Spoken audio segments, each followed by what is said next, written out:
Kama tumeamua kuwa Kristo, neema yake hiyo inatushindia dhambi na kumjua Mungu. Mungu ni mtakatifu.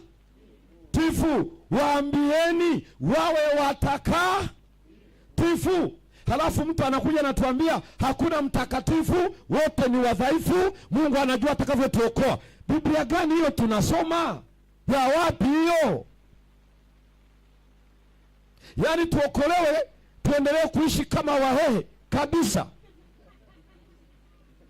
Nini maana ya Kalvari? Maana yake ni tumejikinga mvua ama?